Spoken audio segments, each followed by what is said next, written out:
Start this hour in Georgia, where protesters there have pledged to continue with demonstrations after Parliament passed a law on Tuesday barring what the government calls foreign influence. Protests around Parliament continued into the early hours of Wednesday. The law would see any organisation that receives more than 20% of its funding from abroad being subject to stronger government scrutiny. The White House has called on Georgia's president to veto the law, saying it is similar to measures seen in Russia. Well, let's go live now to our correspondent Rayhan Dimitri, who is in Tbilisi for us. Rayhan, what is it like there now and what can we expect during the day? Well, outside Parliament, there are lots of graffitis that appeared overnight. Graffitis saying this country is ours, or Russian Duma. This is the reference to the MPs that voted in favor and passed this controversial law despite 3 weeks of protests. A lot of people remained in the streets into the early hours of Wednesday, and we're hearing that students are coming back later today at 3 p.m. local time. A lot of students are boycotting their classes. They're not attending their lectures in protest against this law because they believe that they are right now fighting for Georgia's future in Europe. Yeah, we saw your very dramatic reporting yesterday because this comes after weeks of demonstrations there. That's right, more than 3 weeks, and over this time we saw tens of thousands of people taking to the streets to say no to the Russian law.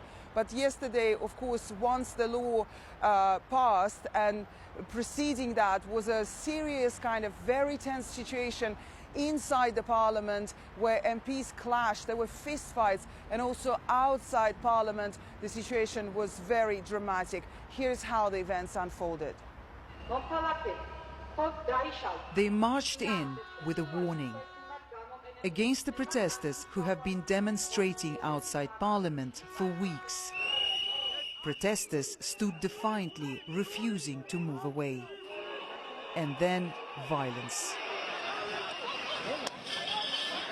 All in the name of a contentious law which protesters fear will mark the end of Georgia's democracy. You get a sense now they're moving more intensely. And the protesters are beginning to boo. They're being pushed away from the square. We will be in the EU. We will be in the EU. Freedom to the Georgians. Georgian people are standing for their right to make a decision, which is to be against this law. We do not wish it. It is dragging us back into the same hole that we finally crawled out of. A similar foreign agents law exists in Russia, used there to crack down on government's critics. Georgians worry the same thing might happen here. They are liars. They are Putin's guys, you know. They are doing Russian work here. Earlier, MPs from the governing party passed the law after a debate turned into a brawl.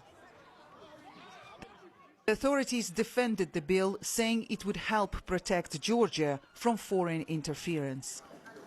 Critics suspect the government is trying to protect the interests of one man, Bidzina Ivanishvili, a billionaire who made his fortune in Russia. That is also intrinsically very Russian, to defend the interests of one man against the interests of one nation. These mass protests have been driven by Georgia's youth, standing up to defend their national dream of a future in Europe.